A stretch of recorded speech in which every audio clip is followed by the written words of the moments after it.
da palavra do Senhor. Salmo 42, de 1 a 5, a Bíblia assim nos diz: como suspira a corça pelas correntes das águas, assim por ti, ó Deus, suspira a minha alma. A minha alma tem sede de Deus, do Deus vivo. Quando irei e me verei perante a face de Deus?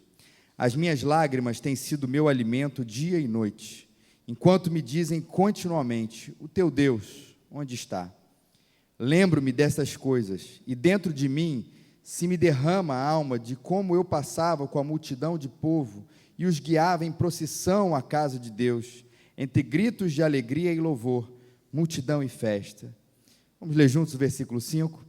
Porque estás abatida, ó minha alma, porque te perturbas dentro de mim? Espere em Deus, pois ainda o louvarei, a Ele, meu auxílio e Deus meu. Gente, quem não fala sozinho aqui, atira a primeira pedra. Fala sozinho um negócio interessante, é o tipo da coisa que é comum a nós e estranho aos outros. A gente se pega falando sozinho, até porque somos nós falando com a gente mesmo o tempo inteiro, ou muitas vezes, mas quando a gente vê uma outra pessoa sozinho, falando sozinho, o que a gente diz lá dentro da gente? Aquele cara é maluco. A gente usa um julgamento com outro, ou uma análise, né, com outro, mas com a gente acha absolutamente normal. E eu lendo esse salmo, eu pude perceber que falar sozinho tem base bíblica, irmãos. E a gente leu junto o versículo 5. O salmista diz: por que estás abatido, ó minha alma? Por que te perturbas dentro de mim? Espere em Deus, pois ainda o louvarei, minha salvação e o meu Deus. O salmista está conversando com quem? Está conversando com ele. Está falando apesar de usar o termo, a nossa alma, na verdade, ele está dizendo que está conversando com a sua interioridade, da qual ele faz parte, e é ele mesmo, batendo um papo consigo. Por que ele está fazendo isso? E, obviamente, a gente vai chegar na grande pergunta: o que isso tem a ver comigo? Mas vamos analisar essa conversa dele com ele mesmo. Estava longe do templo, era um homem que estava longe do templo, e no templo, no Antigo Testamento, não era o lugar onde Deus habitava. Porque o próprio Antigo Testamento, essa primeira parte da Bíblia, nos fala que Deus não habita em tendas, em templos feitos por mãos, não há nada que possa conter a presença de Deus, não há nenhum concreto, não há nenhum pano, não há nenhuma instituição, uma criação humana que de fato possa conter a presença de Deus, mas que ali simbolizava a presença de Deus, especialmente para o povo judaico, para o povo hebreu. Isso sim era importante.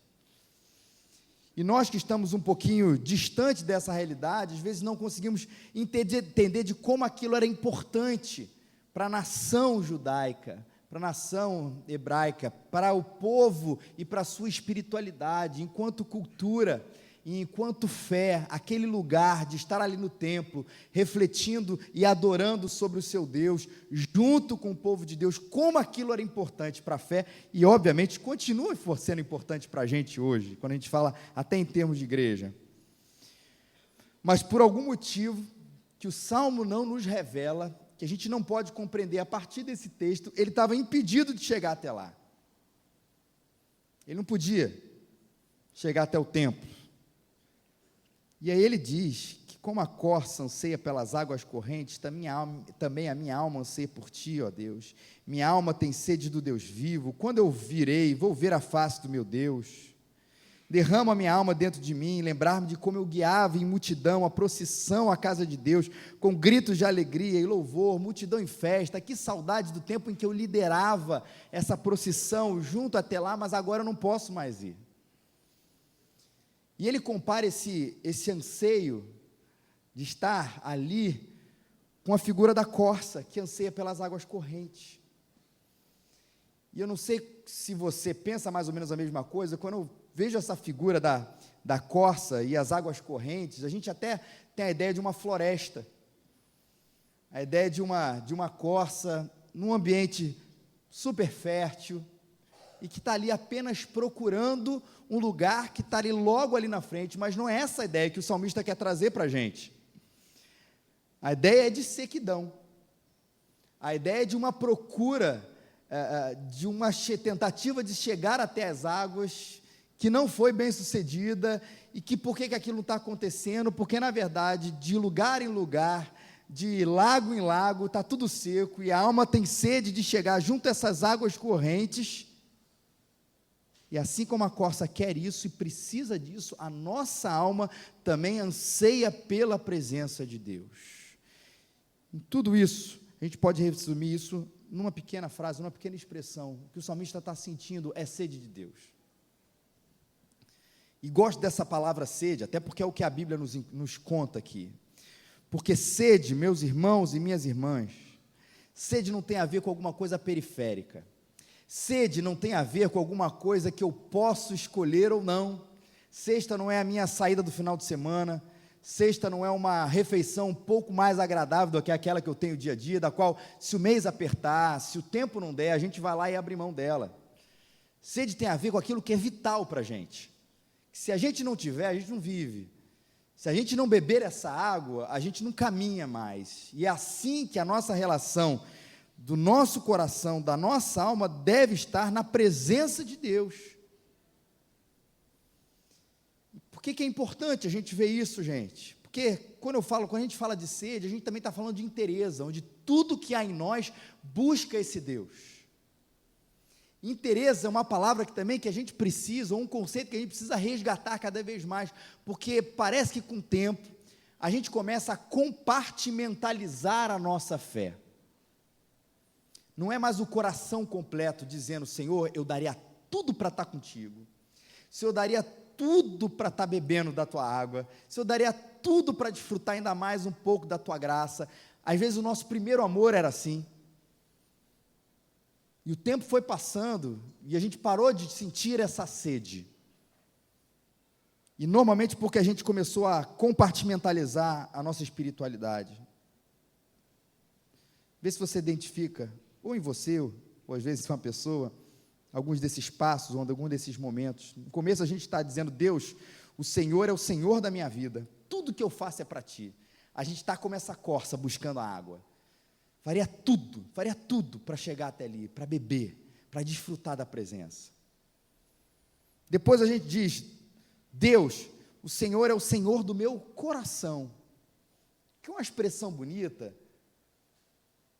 mas às vezes elas revelam que, na verdade, a minha interioridade, o meu íntimo, os meus afetos, os meus sentimentos, aquilo que concerne o meu eu privado, isso pertence ao Senhor. As outras coisas, pode deixar, que são minoria, elas vão pertencendo a mim. Depois o tempo passa e a gente diz, reduz, compartimentalizou ainda mais Deus. Deus, o Senhor é o Senhor da minha igreja. Eu sou reverente a Ti, eu respeito o Teu nome. Se perguntam para mim, eu digo: eu sou cristão. E ai de quem falar mal da pessoa de Deus. A gente tem uma reverência distante, mas existe ali algum traço de sede, ainda pequeno, quando eu digo: o Senhor é o Senhor da minha igreja, o Senhor é o Senhor do meu domingo. Depois a gente vai dizendo que Deus, o Senhor é o Senhor dos meus problemas. Aí é uma ligação de vez em quando para o ano, de vez em quando para Ele. É no Natal, no Ano Novo, na Páscoa, quando a gente tem uma prova difícil no outro dia, quando a gente tem uma questão complicada no nosso trabalho, quando a gente passa por uma tribulação no nosso casamento. Aí esse se torna assim: Ele é o Senhor dos meus problemas. Se eu sei, se eu buscar a Ele, chamar, Ele estará lá, mas Ele estará lá quando eu precisar. Depois deixa Ele lá no seu cantinho. A gente compartimentalizou ainda mais. Até que a gente, no final de tudo, diz: o Senhor, Deus é o Senhor da minha crença. Eu não vou nem chamar de fé.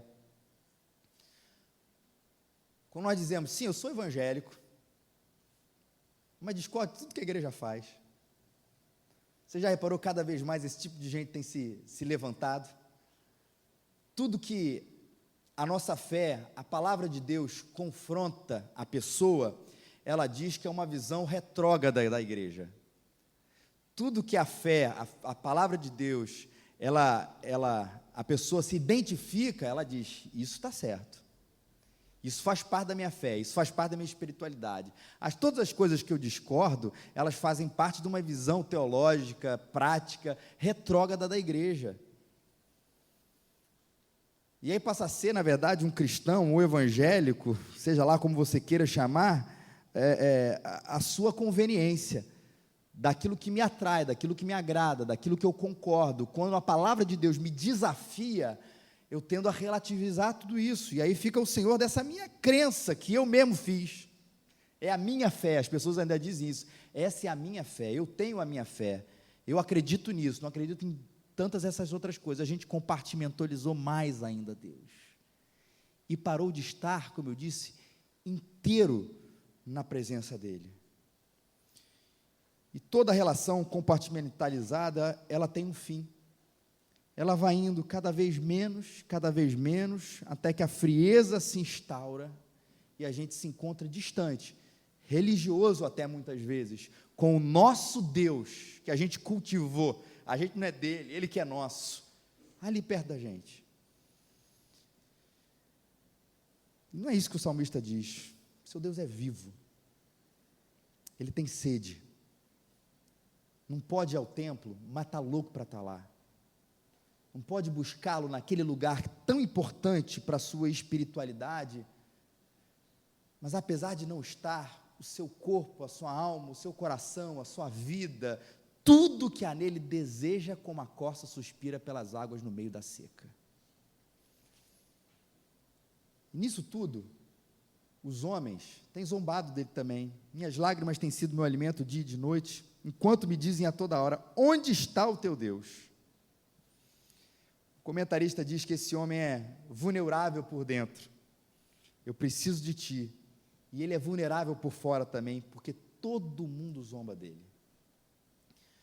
E eu acredito que esse fogo, essa zombaria, ela vem de dois lugares. De um lugar externo, da qual é absolutamente esperado.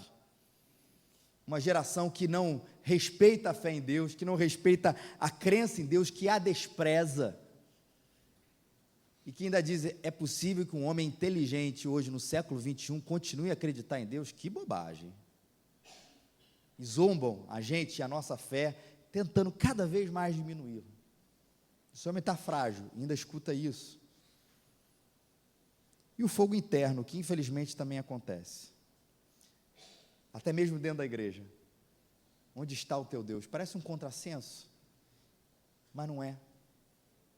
Falo aqui da igreja local, mas muitas vezes a gente luta para ter uma fé pura, genuína, autêntica, na qual nós estamos lutando para ser o tempo inteiro, e às vezes os inimigos, além de ser do lado de fora, aqui das nossas quatro paredes, ou da nossa comunidade, ele vem daqui de dentro, que parece: ok, gente, tem certas coisas que é óbvio, a gente respeita, mas você acreditar ainda nisso? Não é lá de fora, aqui de dentro a gente escuta isso.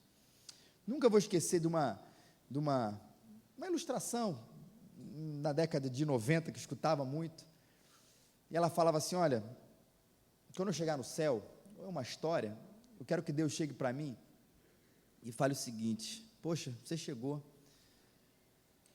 queria dizer uma coisa a respeito da sua fé, uma pena que você creu tanto. É melhor do que chegar lá no céu e ouvir assim: poxa, uma pena que você creu tão pouco. Que a gente encontre dentro de nós uma fé que possa, em algum momento, até beirar a ingenuidade, mas por ser genuína, por ser pura, parece que não encontra lugar dentro de corações, de uma selva de pedra que a gente vive hoje, e de um tempo que parece que o tempo inteiro está dizendo: para que você ainda precisa acreditar em Deus? E é por isso que esse salmista resolveu falar com ele. Eu quero ir lá, eu quero estar inteiro na presença de Deus. Não estou, meu desejo é estar lá, e o tempo inteiro as pessoas ainda ficam dizendo: onde está o teu Deus? Onde está o teu Deus? E ele fica fragilizado. E aí que ele fala consigo no versículo 5, né? Porque estás abatido, ó minha alma, porque te perturbas dentro de mim? Espere em Deus, pois ainda o louvarei a Ele, meu auxílio e Deus meu. Um diálogo importante.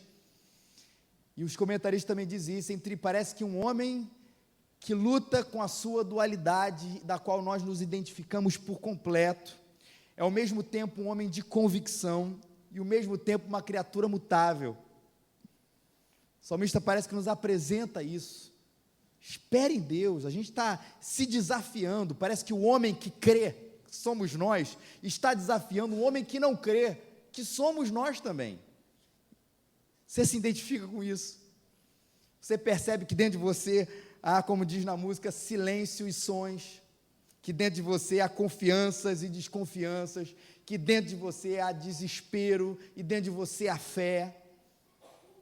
Gosto muito daquele texto onde onde o pai de um menino chega para Jesus e diz: Senhor, eu creio, mas me ajuda na minha incredulidade ou na minha falta de fé.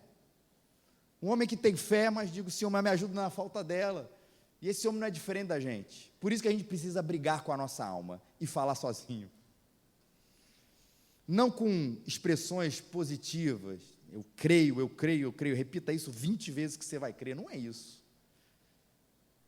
Mas para saber que nessa luta, entre a fé e a incredulidade, nessa luta do desespero e a esperança, na luta de ser inteiro e de não ser inteiro, na luta de crer e de não crer, você vai precisar alimentar um lado dessa história toda.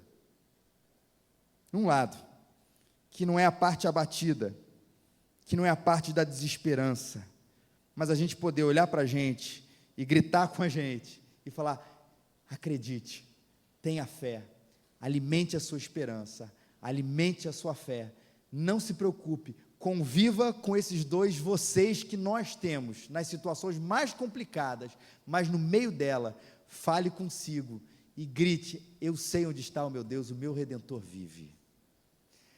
Eu sei que o seu braço forte está sobre mim. Eu sei que há esperança para o perdido. Eu sei que há esperança para o caminho, para o perdido. Eu sei que o meu Redentor vive. Eu sei que a sua glória ainda é presente. Eu sei, é possível, ainda que eu pare de crer. Converse com a sua alma, como diz o Estênio Márcio, entre num acordo com ela, e que a parte vencedora seja aquela que tem a esperança, a fé, a consistência, a cabeça levantada, tudo isso para a glória do nome do nosso Senhor Jesus Cristo. Que Deus nos abençoe, que a gente continue a conversar com a gente, não como doidos, que nós não somos, até mesmo quem fala sozinho, como nós falamos todos, mas como quem sabe que precisa alimentar dentro de si, não a parte da desesperança, mas a parte da esperança e da fé, num Deus que está presente. Que Ele nos abençoe. Vamos orar?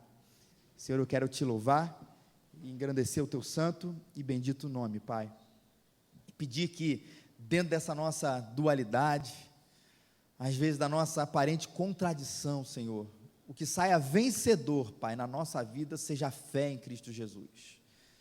Seja a fé, Senhor, que anda, Senhor, segundo essas convicções que nós acreditamos. A fé que vence, Senhor, as tentações. A fé que vence a falta de fé, Senhor, que habita dentro de nós, Pai. A fé, Senhor, que vence, Senhor, para que a gente esteja inteiro e não compartimentalizado na Tua presença, com sede de estar com o Senhor, com sede de estar na presença do Senhor, da presença do nosso Deus que é vivo. A fé, Senhor, que continua a acreditar, Senhor, em Ti e nos Teus princípios e na Tua verdade, num tempo onde reina, parece que quer reinar, o tempo da descrença, Senhor. Por favor, que a gente, em Cristo Jesus e para a glória do Teu nome, Senhor, possa ver sair de dentro de nós esse lado vencedor, Pai. Pedimos isso para a glória do Teu nome e em nome de Jesus. Amém.